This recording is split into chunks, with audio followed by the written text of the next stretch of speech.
make sure we switch our mobile phones to silent and turn the sound off on your tablets or laptops.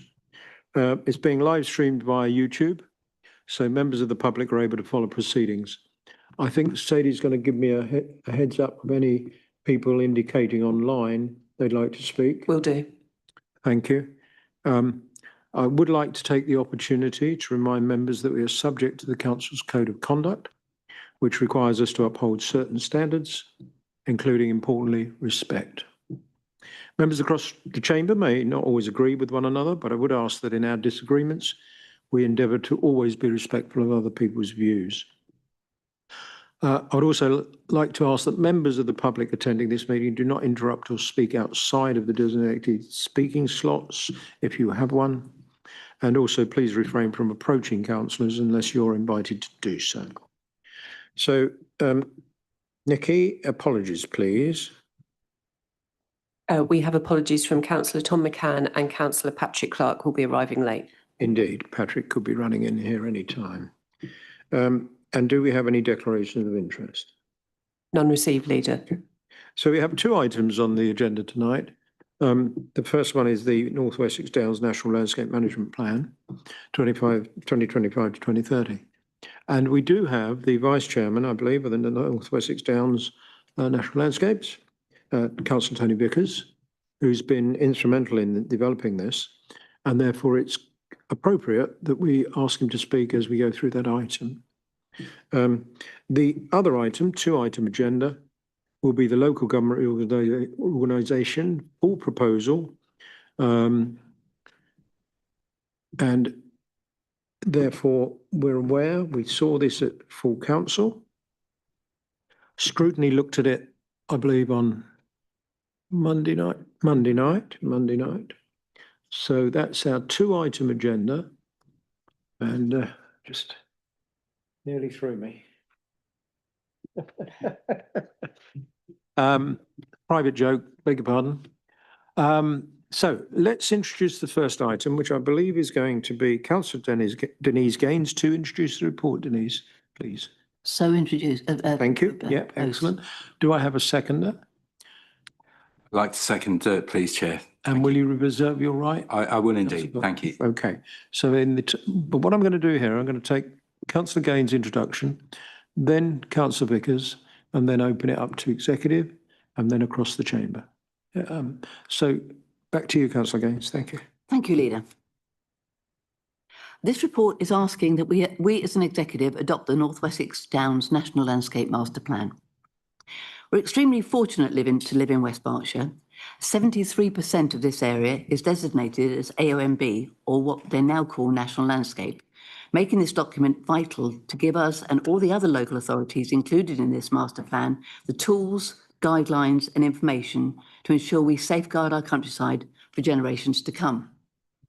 The plan was subject to a pre-draft, draft and public consultation, so was in progress for quite some time. Each detailing these stages are listed at para 5.10 in your papers, and the main changes to the master plan are listed at 5.19A through L. The Countryside and Rights of Way Act 2000 requires the local authority that covers the North Wessex Downs to produce a management plan every 5 years. In July 2024, the North Wessex Downs National Landscape Partnership agreed to extend the current 2019-24 management plan by 1 year to take account of new national targets and guidance for protected landscapes. This management plan before you therefore covers the period 2030. The significance of the new management plan will be increased following the changes to legislation. Previously, relevant authorities undertaking activities or making decisions affecting land within the protected landscape only had to have regard for, in planning terms, the purpose of for purposes of designation. The Levelling Up and Regeneration Act greatly strengthens that duty, and now those authorities must seek to further the purpose of designation. The purpose of designation is to conserve and enhance the natural beauty of the landscape. One of the things that's very important in this area. This document is a comprehensive shopping list detailing what and how we as a group of authorities and other stakeholders need to do in order to fulfil that purpose.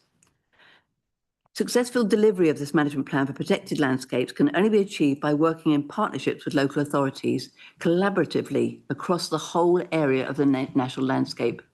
This council has a key role to play in that delivery.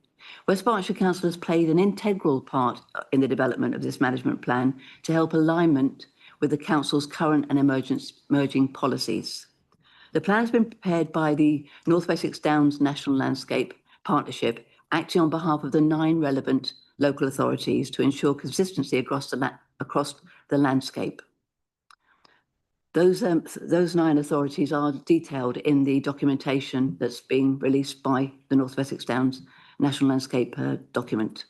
Helping to deliver the outcome, policies and targets of the management plan is an important component of fulfilling this duty. The government has tasked national landscapes to play their part in nature's recovery, or the 30-30 theme. That's 30% of land and sea for nature by 2030. And national targets set through through protected landscape targets and outcome frameworks, which emanated from its environmental improvement plan of 2023. There are 10 targets in that plan. North Wessex Downs National Landscape, sorry, is a bit of a mouthful, have actually been allocated 3 of those, T1, T8 and T7.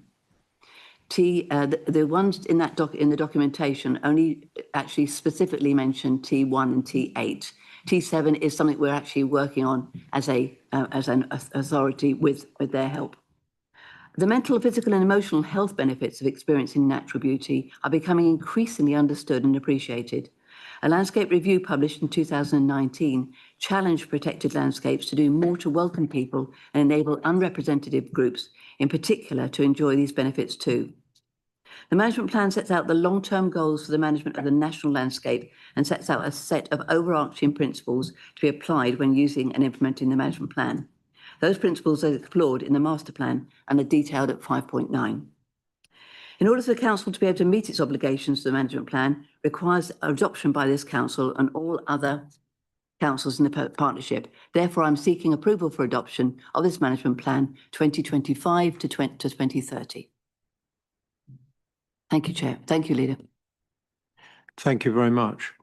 So, as I said, I will ask the Vice Chairman of the North Wessex Downs National Landscape to come in. And I understand, I mean, there's several authorities have to sign up to this, Tony. We're actually, I think, the last. There may be one Over of to you. the Over 9. to you then, sir. Yeah. Yeah.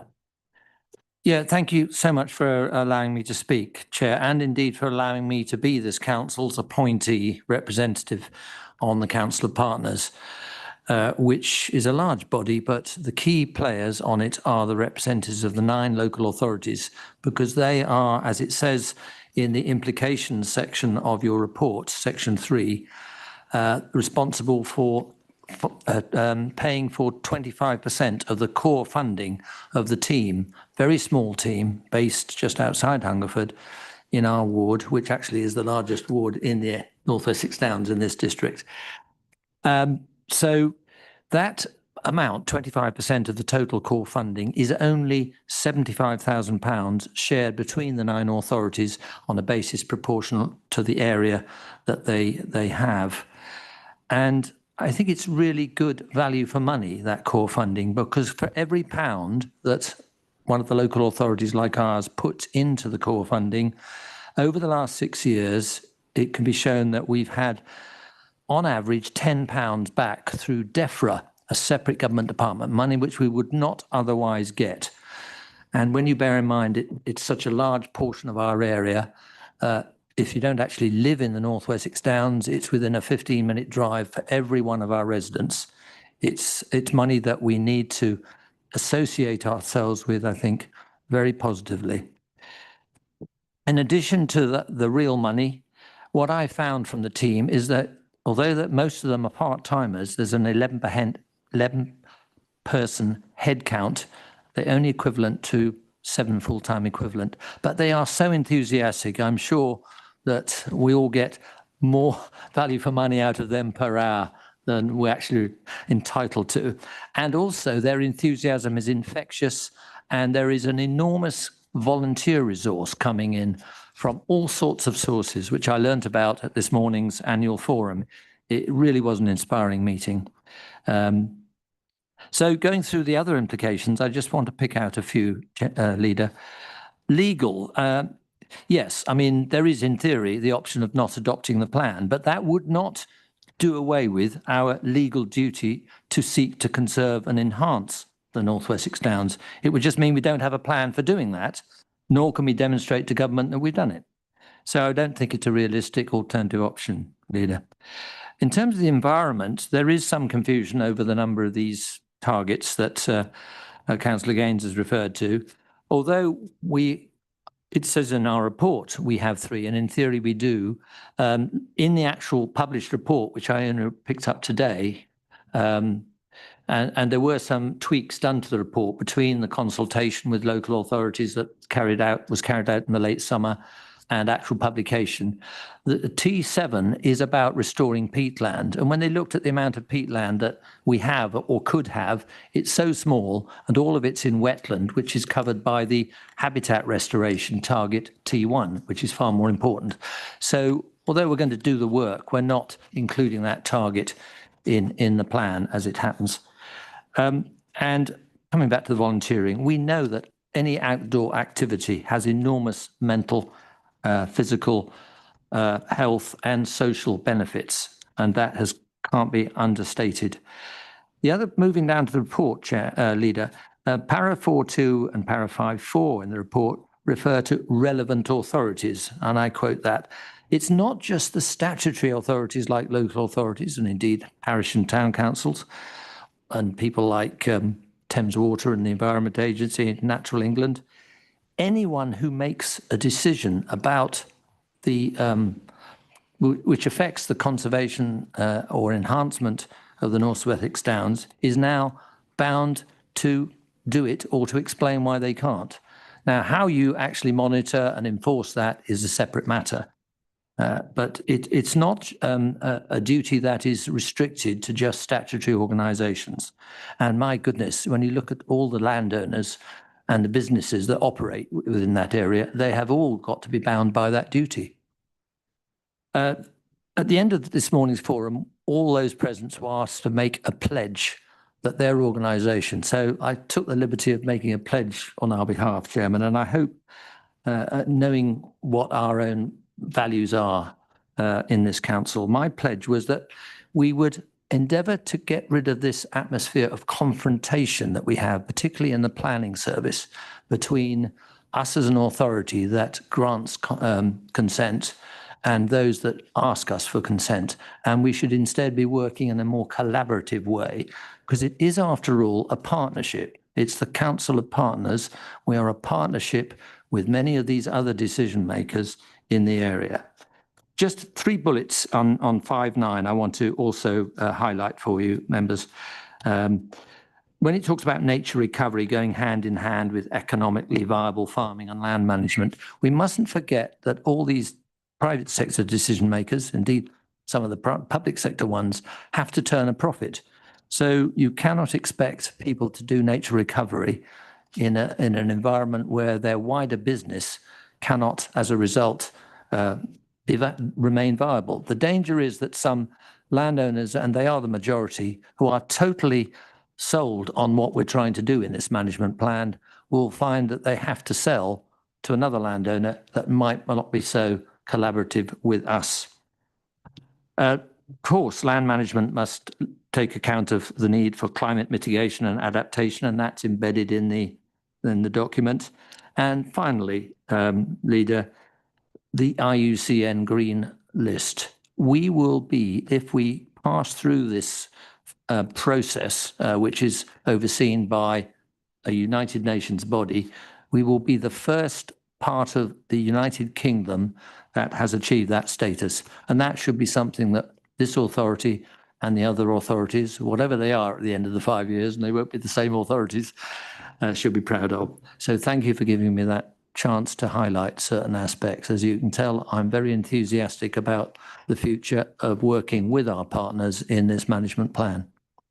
I'm grateful for that. I'm sure the portfolio holder will come back when she summarises the discussion. Do we have other contributors from the executive? Councillor Foote, you'll come back later. Councillors, Councillor Marsh, yeah. Not really, except to say that I endorse what Councillor Vickers has said, and it's a really interesting and valuable report. And I'm particularly pleased to see so much about biodiversity and nature recovery, and also the stuff about planning very close to the edge of the area, which is obviously going to come under pressure given the government's attitude towards development and planning and lack of concern for those areas I've mentioned. So hopefully that will arm the various authorities working together to protect it. That's all, Chair. Thank you. Thank you, Councillor Marsh. Councillor McKinnon. Hello, everyone. Can you hear me? Can. Oh, good. Yeah, nothing to oppose here. Apologies for my absence. I'm on my way home from work at the moment, but no, everything that Councillor Vickers and Councillor Marsh said, we're perfectly happy with. So carry on. Grateful to you. Thank you. I understand. I'll bring you back later. Councillor Codling, I just want to make sure I've got all the other comments from those at home and those in the chamber outside of the executive. Are there any others at home? Okay, so Councillor Codling would like to come in. Thank you, Chair. I sort of agree with everything that's been said, what Councillor Gaines has said. I want to thank Councillor Vickers for the amount of work he obviously puts in on this. And I think it's a brilliant plan, and it really will benefit us, and working across, all these councils, bringing us together on this. So thank you. Councillor Foote is seconder. Yeah, thanks very much, Chair. Yeah, I don't really have a great deal more to say to add to those comments, but I would just like to mention and just remind us all that last week at Executive, we passed the Public Rights of Way Improvement Plan. And I quoted in that a stat that was really quite interesting, and something that I think is great is that now we can quantify in monetary terms. We have metrics that allow us to quantify in monetary terms the benefit of things like our green spaces. And I was pretty staggered to read that for West Berkshire, that figure works out at £27.1 million per annum benefit to our residents and also to visitors, obviously, to the district for our green spaces. And it equates to 8.5 million visits per year. So this is extremely important for so many reasons, not least, you've mentioned already, Councillor Vickers, the health and wellbeing benefits to not just our residents, but the general public as well. It was also interesting to hear you mention volunteers. And again, I'd like to just pay tribute to our volunteers and just remind members that it's not just the fact that we're not actually having to pay a salary to our volunteers, but it's the well-being and the benefits that the volunteers themselves get in actually making a concrete, sorry, that's not the right word to use, to make a difference to our beautiful national landscape. And finally, Chair, if I may, I'd just again like to echo Councillor Codling has mentioned the work that Councillor Vickers has done on this, and I know his passion for it, and that he would regard it not so much as a chore, but a pleasure to work on something like this. But you mentioned the officer team that work on the national landscape and crediting them. And I would also like to take this opportunity to publicly acknowledge the work our Public Rights of Way team do, our countryside teams do, our environment officers do, because they all share that passion for our district. So yeah, it gives me great pleasure to second this this adoption. Thank you. Grateful to you. We look like we've got support for this across the chamber, which is splendid. So wrapping up comments, Councillor Gaines, and we'll put it to the vote. Not much to say, Leader, except to sort of reiterate what other people have said. Only have one issue with your comments, Councillor Vickers, and I think you know what that one is. I don't, being the planning portfolio holder as well as housing, I'm a little bit disappointed that you feel that we don't do enough for our businesses, but maybe we take that offline. But like Councillor Codling said and Councillor Marsh. I too think that you do an excellent job as the vice chair of that councillor partnership, and I think this would not have been pushed quite so hard had you not been in that seat. So thank you very much for doing that. It is an excellent document. I mean, it's full of so many good things, and as other people have said, it will only benefit the health and well-being of the people of West Berkshire. So thank you. Okay, I think we're looking to vote on this now, and the recommendation is that we approve the adoption of this management plan. All those in favour? That's splendid. Got that, Sadie. And on to the other item this evening, a big one. Members know that we've brought this item, the Ridgeway proposal, local government reorganisation, to full council, where it gained a great deal of support, not quite unanimous, but very strong support. It came to scrutiny on Monday evening. I know the proposal will pick up any points from there as well. It comes here for a decision. And tonight we will make that decision in terms of submitting this by the end of the month.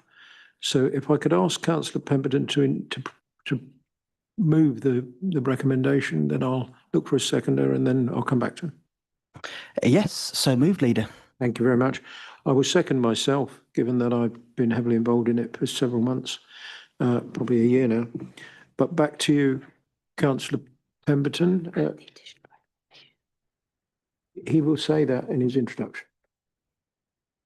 Yeah, with you. Sorry, Leader. I've been advised by Sarah Clark that technically I am moving the proposal with the amendment as set out at recommendation F. And that is protocologically correct. Thank you for doing that.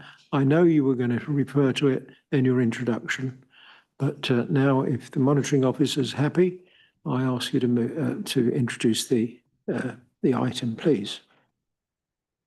Yes, so thank you very much indeed, Leader. I'm delighted to move this item this evening.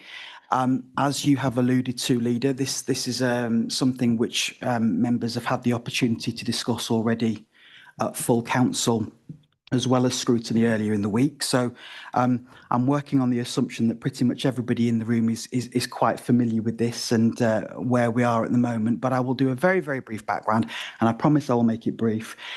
Just for the purposes of the minutes and the record, in that the government's proposals for local government reorganisation was set out in a white paper that they issued back in December 2024. In that white paper, the government stated its intentions to reform local government with a devolution piece in the background, with the primary aim, but not the sole aim, to look at reforming and changing the way some of the two-tier authorities work in different parts of the country, as well as also recognising that some of the existing unitary authorities, of which West Berkshire Council is one, operate at different scales and with different populations. Back in February of this year, the government wrote to the leader of all two-tier councils across England.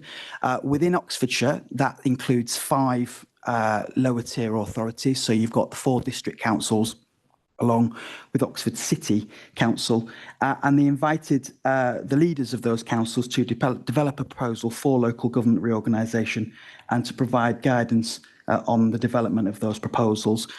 The government asked for that interim submission to be done by the 21st of March. While this was happening, in early February, West Berkshire Council received a formal request on behalf of South Oxfordshire and Vale of White Horse district councils to consider the option of a new unitary council covering the 3 areas, i.e. our unitary area and those 2 areas to the north that I've just mentioned. And that was the interim plan that I mentioned just a moment ago.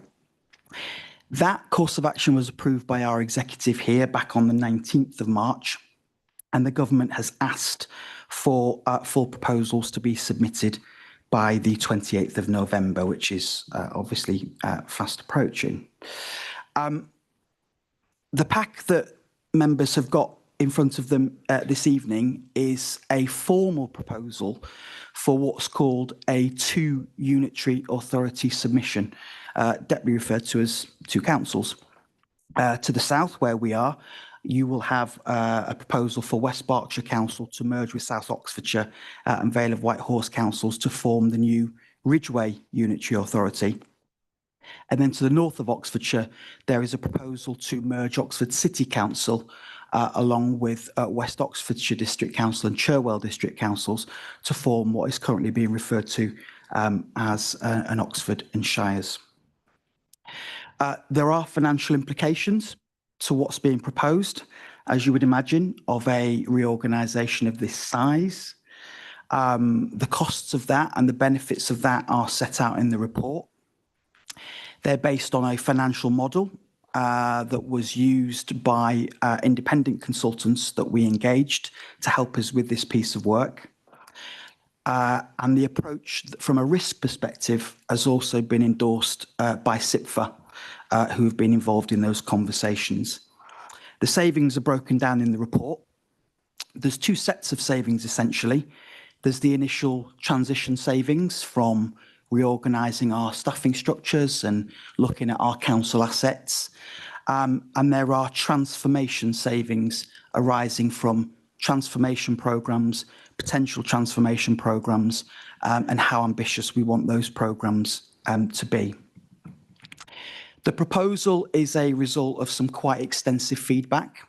So once the interim proposals were submitted to central government in March, there was an engagement piece which commenced around early June, speaking to our residents, speaking to our businesses, parishes and towns, and other affected stakeholders. We did drop-in sessions, we did webinars, multiple different channels of engagement, which resulted in about 2,200 responses back, which was actually far more than we initially anticipated. So a really, really deep engagement piece, as well as not just with our residents, but with some of those stakeholders as well. On the governance side, this is effectively the last bit of the journey for this piece of work and proposal that we're talking about tonight. It was really great to see members have their say at full council, which I mentioned a moment ago.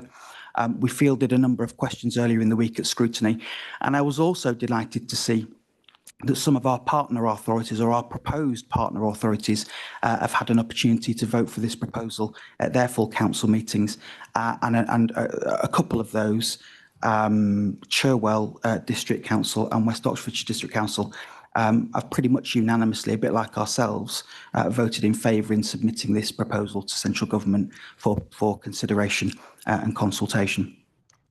In terms of some of the highlights of the proposal, I can't do justice to the full report in this segment here because it's a very, very long report.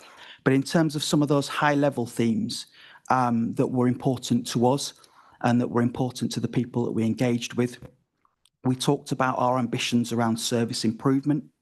Our communities told us that some of our services are in need of improvement.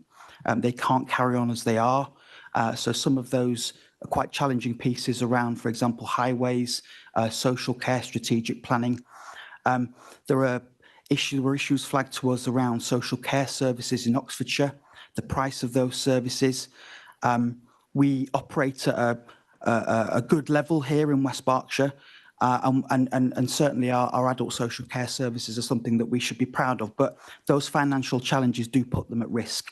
So by looking at this geography again, and thinking about how councils can work in a different way, there are some cost savings to be made, and it can also provide West Berkshire in particular some of that financial security that it deserves. And I mentioned a moment ago as well that this model is very much about ambition and transformation. So really, making the most of the best existing services and transforming those that do need the improvement.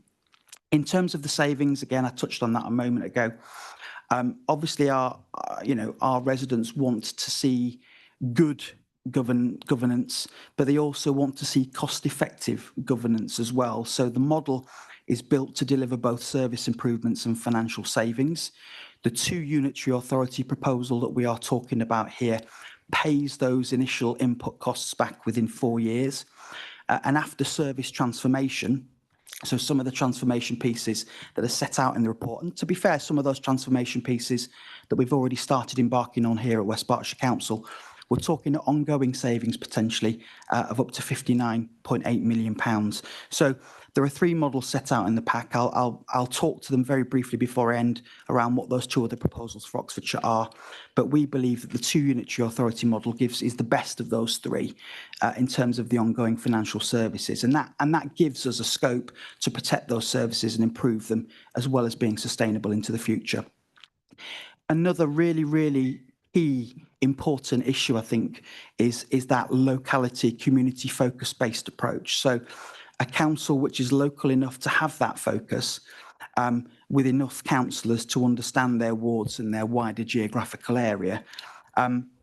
One of the challenges with having very big unitary authorities is maintaining a link to those communities.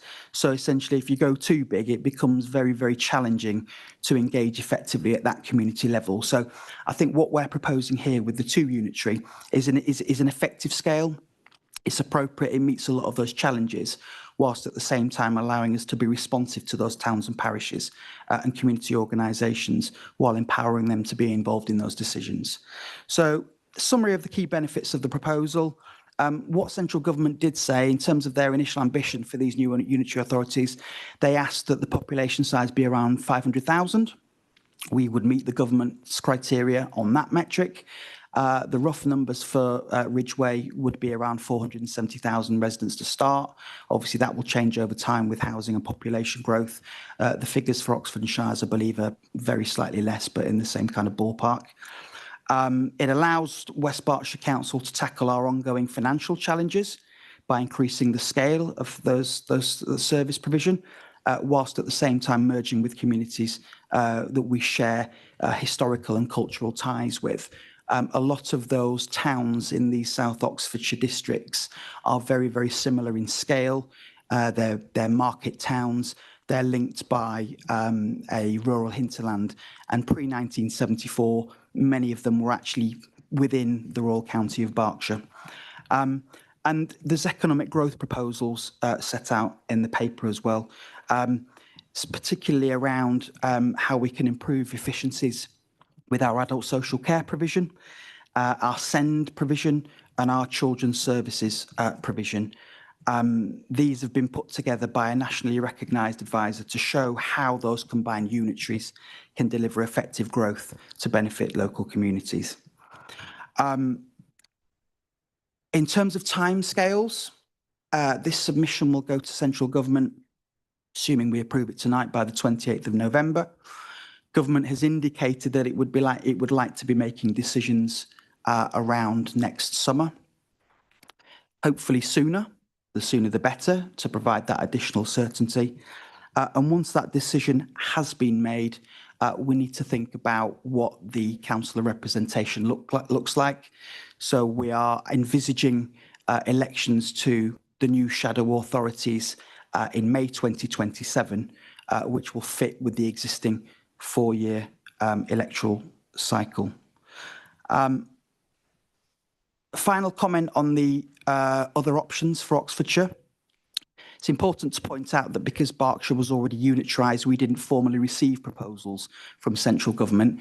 These are proposals which we have effectively piggybacked onto with Oxfordshire through the invitation that was extended to us by South Oxfordshire and Vale district councils. But there are 2 other proposals which are being submitted to central government.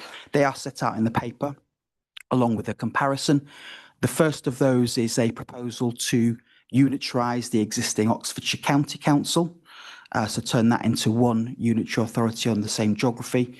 And the third is a proposal being fronted by Oxford City Council, which effectively proposes an extension of the existing boundaries of Oxford City to the peripheral green belt, with a slightly smaller Oxford and Shires to the north and Ridgeway to the south, all of the external boundaries will remain the same.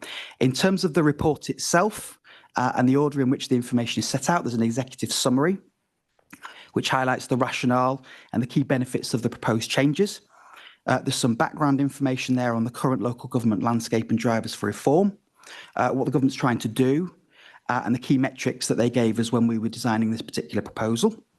There's an options appraisal, which assesses those alternative governance models. And there's a section on the vision and ambition of this proposal and the growth offer that comes along with it. A section on how the councils will work, explaining that governance process. There's the financial case setting out the costs and the affordability. That goes into the savings and talks about the investment requirements, and the implementation and engagement summary outlines the proposed transition plan and the stakeholder engagement approaches at the end, which I talked about in terms of who we spoke to at the start of this process. What executive is being asked to recommend is to, if I can get the information up quickly enough, is to be informed that since the statutory invitation to all councils in two-tier areas, significant work has been undertaken by all Oxfordshire councils and West Berkshire Council. Executive is to be informed that there has been significant engagement and collaboration on the development of these proposals by Cherwell District Council, South Oxfordshire District Council, West Berkshire Council, West Oxfordshire District Council and the Vale of White Horse District Council. Executive is informed that the two other proposals will be submitted, one proposed by Oxfordshire County Council, excluding West Berkshire Council, and one from Oxford City Council. And Executive is being asked to approve the submission to government of a full proposal, which is detailed at Appendix A of the report.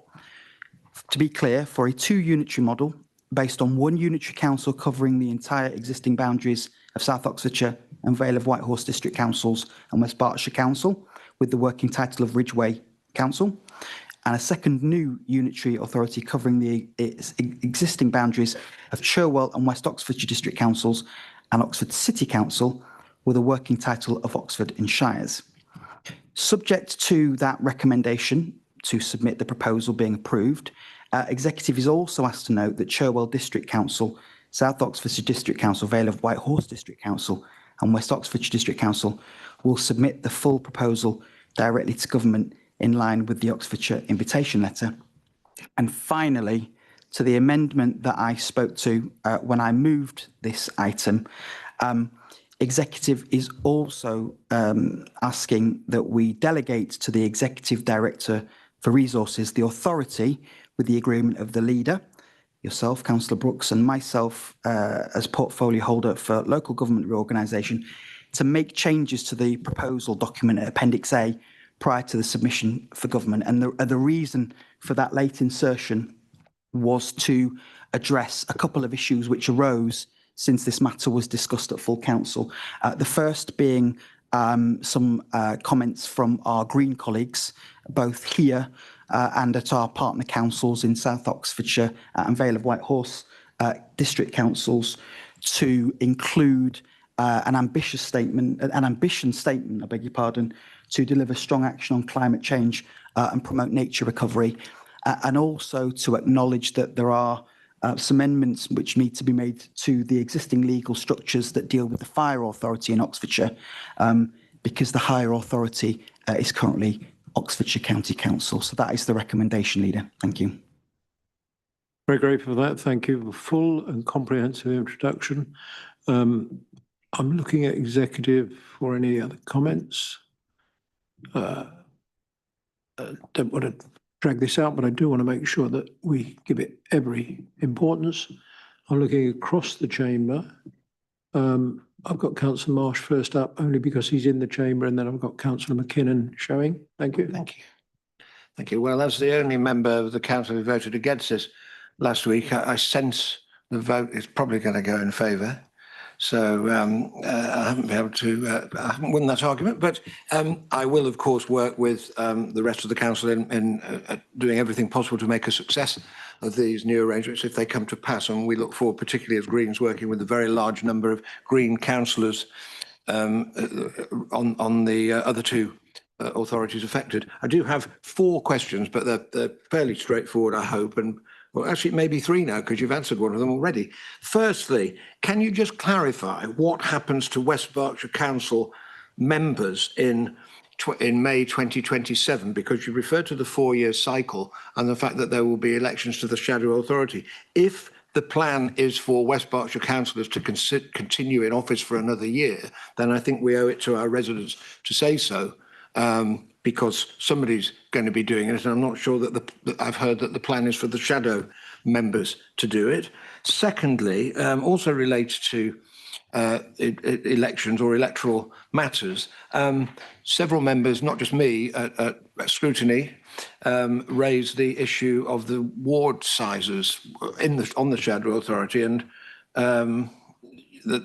our proposal to the West Berkshire proposal to reduce 3-member wards to 2 creates huge numbers of residents per each councillor. So, as an example, just to give one example, Hungerford and Kintbury, Councillor Gaines's ward, which at 2023 had 8,882 residents. That's 4,441 for each of the 2 councillors. It's not just a big ward in terms of population. It's a huge ward geographically, and that's broadly twice the number of That's residents. the question. We got the question. We got the question. That was 2 questions. We got a third, please. Well, actually, I've not quite finished that question because. Well, can you get the boundary? How quickly will the Boundary Commission look at this if it goes ahead on that basis? And your last question.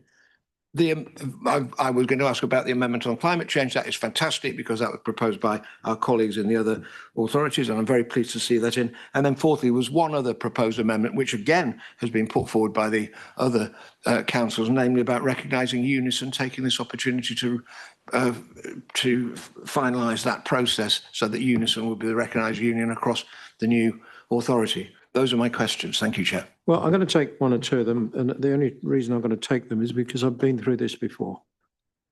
And that doesn't mean, having been through it before, it will be exactly the same, but there is clearly a need in a transition for services to continue to be provided by this authority until the new authority is geared and ready to take them over. And that doesn't happen overnight.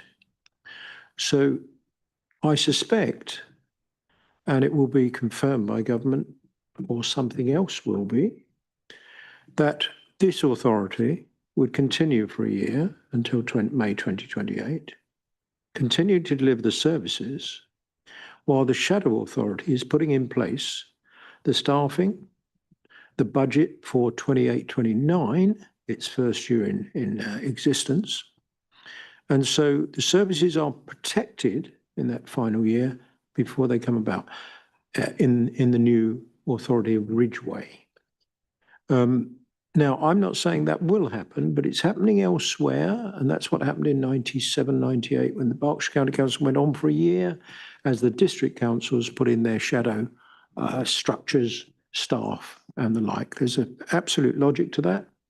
And but it's not written. We'll see what the government come back with if they're minded to support this. This enormous amount of people you're talking about who will suddenly not be represented because Councillor Gaines would have more people to look after. I said in this chamber 2 weeks ago, I had 11,000 members of the public, voters, to represent when I was on the county council. And up and down the country, it varies.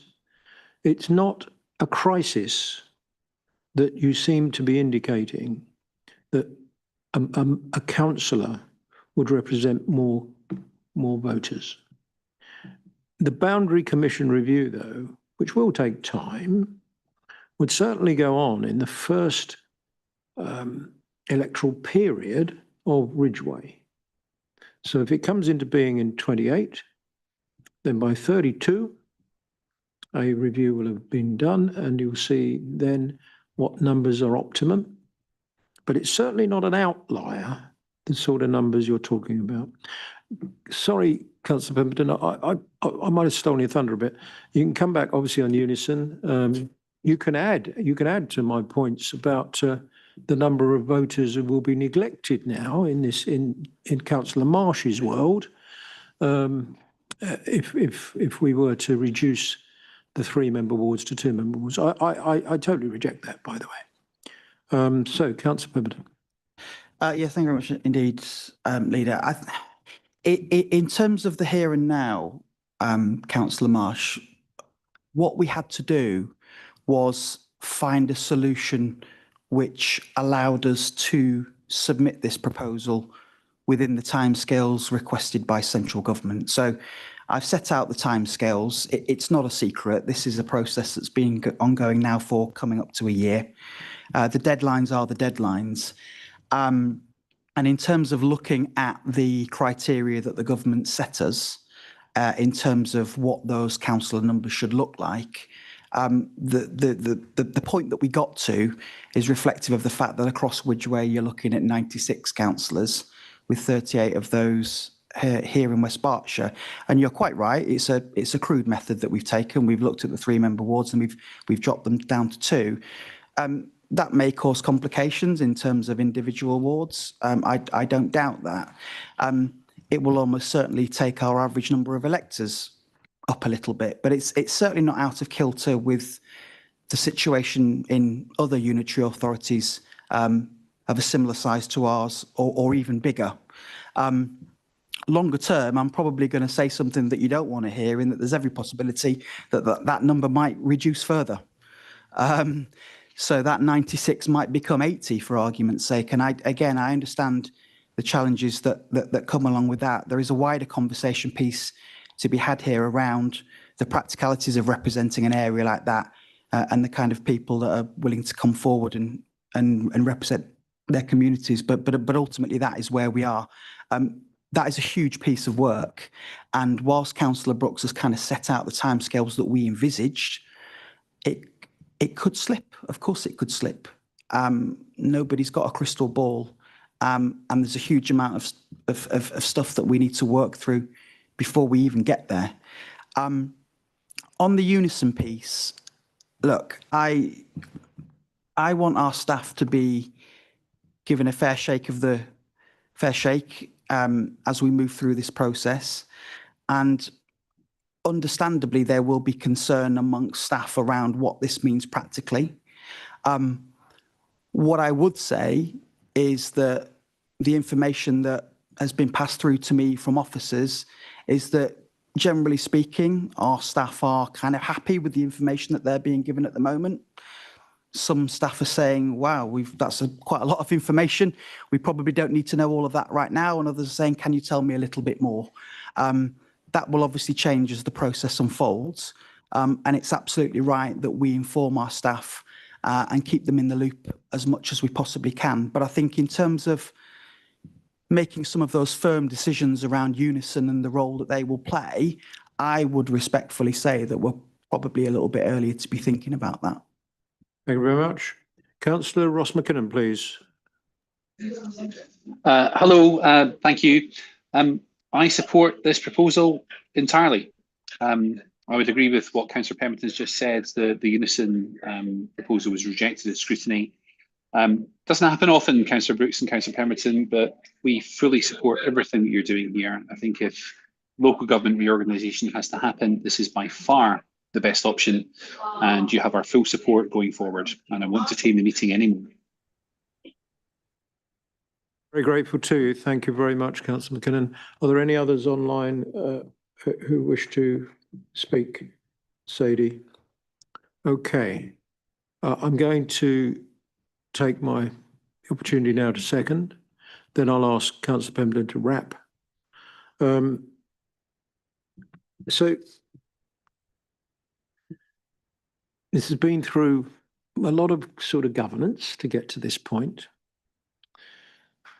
It's a real opportunity for this council and the people of West Berkshire, a real opportunity. But that's what it is, an opportunity. It's an opportunity for staff. It's a risk and threat to staff, I suppose.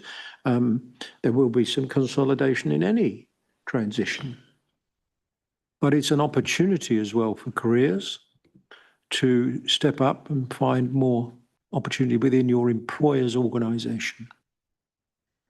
The amendments, we've advised that the Oxford Fire Service, which is now embedded and controlled and run by Oxford County Council, would have to become a combined fire authority, as is Berkshire's.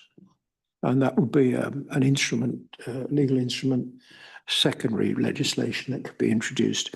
And that is straightforward, and the model is not unusual. I met with Unison today, and I meet with them regularly. I'm going to meet with them again in mid-January, and gave them an assurance that they'll be consulted in any change, as they always would be. So I don't think we need to embed it in here because it's standard practice.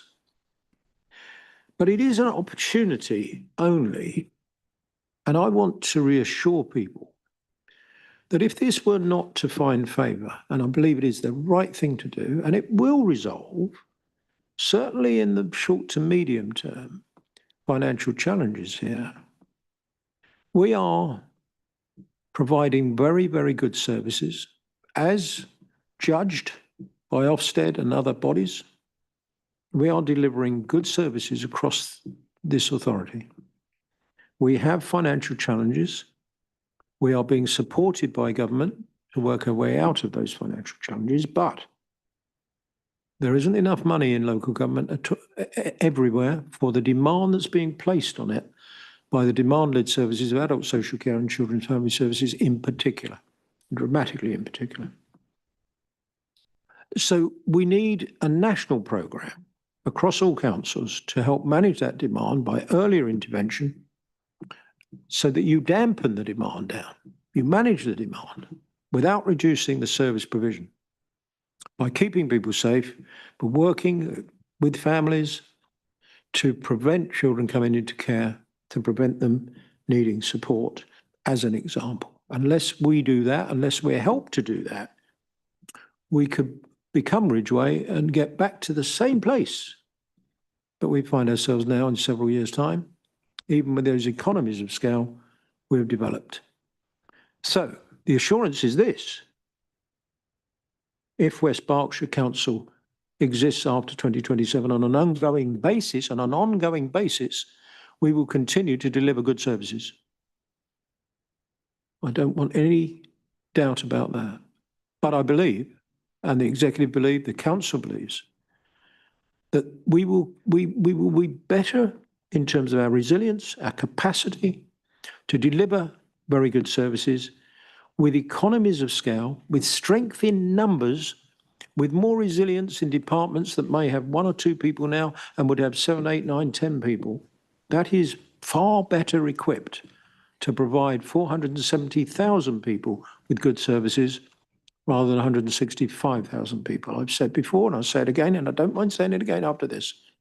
The unitary councils, 6 of them across West Berkshire, coterminous with the districts at the time, are small. They're small in population. I think they've all done a very good job.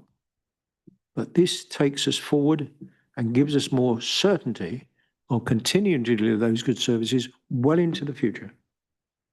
And therefore, this is a very, very good way ahead for the people of West Berkshire. You can tell I'm in favour. And I now will pass to Councillor Pemberton with that assurance I wanted to give to people that if this doesn't happen, we'll deliver good services. If it does, we'll deliver good services and have more capacity to deliver even more. Councillor Pemberton. Yes, thank you very much indeed, Leader. I just wanted to wrap by saying that it's often the negative stuff that we hear people talking about. But I think following on from what Councillor Brooks has just said, there's a huge amount about our council and the way it operates that I want to put on record that I'm extremely proud of. I'm extremely proud of the standard of care that we provide to our vulnerable adults. And I'm extremely proud, for example, of some of the work that we've done to get control of those costs to support some of our most vulnerable children, for example. some of the work that we do in our communities through the community hub model and the Let's Talk. So it is very much about kind of building on those things that we do really, really well, but also at the same time accepting that there are those financial pressures that we face.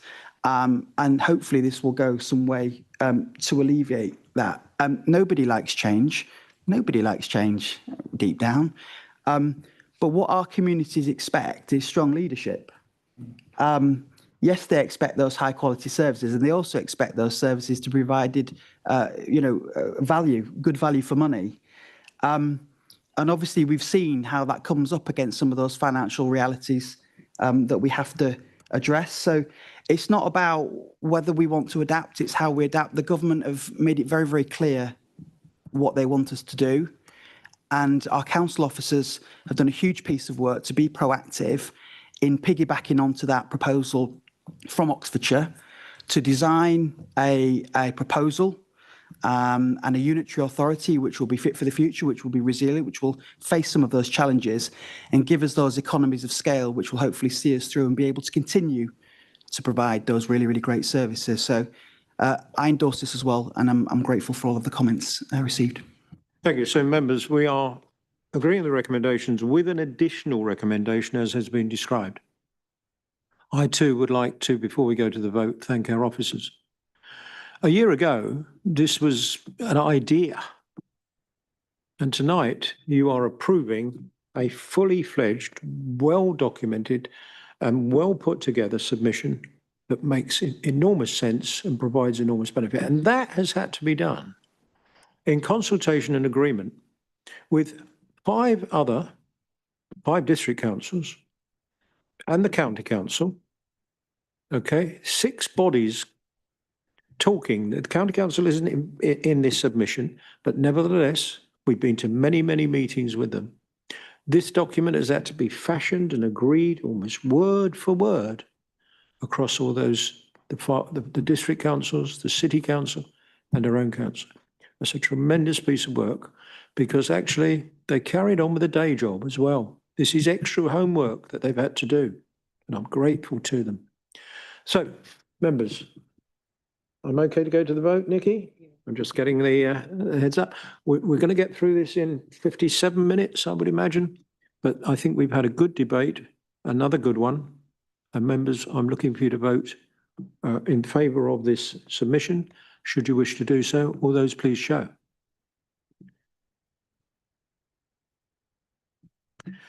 Very grateful to you all, very grateful for everybody's attendance, and I believe that is it. Thank you and good night.